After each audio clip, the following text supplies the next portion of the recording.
ঠাকুরগাঁওয়ের বালিয়াডাঙ্গি উপজেলায় বিএনপির দ্বিবার্ষিক কাউন্সিলের ফলাফল ঘোষণাকে কেন্দ্র করে দলের মহাসচিব মির্জা ফখরুল ইসলাম আলমগীরের ছোট ভাই ও জেলা বিএনপির সাধারণ সম্পাদক মির্জা ফয়সাল আমিনের উপর হামলা চালিয়েছে বিক্ষুব্ধ নেতাকর্মীরা।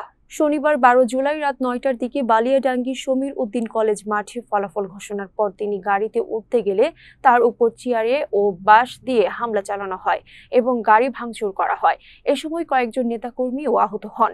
প্রত্যক্ষদর্শী সূত্রে জানা যায়, ফলাফল ঘোষণার দাবিতে স্থানীয় নেতাকর্মীরা ফয়সাল আমিন সহ কয়েকজন নেতাকে 3 ঘন্টা অবরুদ্ধ করে রাখেন। ফলাফল ঘোষণা শেষে হামলার ঘটনা ঘটে। পুলিশ ও প্রশাসনের কর্মকর্তারা ঘটনাস্থলে পৌঁছালেও হামলাকারীরা পালিয়ে যায়। বালিয়াডাঙ্গি থানার ওসি শওকত আলী বলেন, আমরা তদন্ত শুরু করেছি, এখনো হামলাকারীদের শনাক্ত করা যায়নি।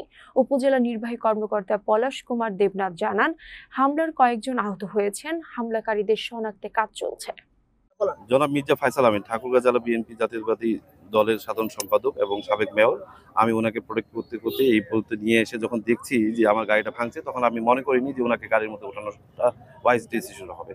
দেন আমি ভাইয়াকে পাস করে আমাদের আরও যারা দলীয় লোকজন এসছেন, ভাইয়ার প্রোটোকলে যারা ছিলেন তাদেরকে দিয়ে আমি ভাইকে সাইড করে দিচ্ছি। আমি ওরা গাড়িটা ভাঙছে এখানে, কে বা কাহারা আমি তো রাত্রেবেলা চিনতে পারবো না, বাট এতটুকু বুঝতেছি যেহেতু গাড়িটা এই মুহূর্তে ভাঙছে, এই জায়গাতে আমাকে এই সিচুয়েশনে এভাবে ভাইয়াকে উঠতে দেওয়াটা সমীচীন মনে হয়নি, যার কারণে আমি ভাইয়াকে সাইড করে দিয়েছি এবং আমি স্পটেই আছি এখন পর্যন্ত। জি, ভাইয়ার উপর হামলা হয়েছে, পিছন থেকে চেয়ার মেরেছে, তারপরে লাঠি দিয়ে মারার চেষ্টা করেছে। আমাদের লোকজনও মার খেয়েছে, আমিও খেয়েছি মার পিছন থেকে। এখন কোথা থেকে কে কিভাবে মেরেছে তা জানি না, বাট এতটুকু সত্য যে গাড়িটা আমার আমি আর ভাইয়া মিলে আমরা ইউজ করে আমরা এই গাড়িতে চলাচল করি আর কি। আমার পরিচয়, আমি জেলা স্বেচ্ছাসেবক দলের সাবেক জয়েন্ট সেক্রেটারি 1 নম্বর। এখন আমি ভাইয়ের সাথে থাকি আর কি বেশিরভাগ সময়। জি জি, উনি সার্বক্ষণিক আমার সাথে, আমরা একসাথেই চলাফেরা করি এই গাড়িতেই। জি, এই গাড়িতেই এসেছি। আমরা স্পষ্ট বলতে পারি যে মহাসচিবের ভাইয়ের গাড়িতে হামলা হয়েছে।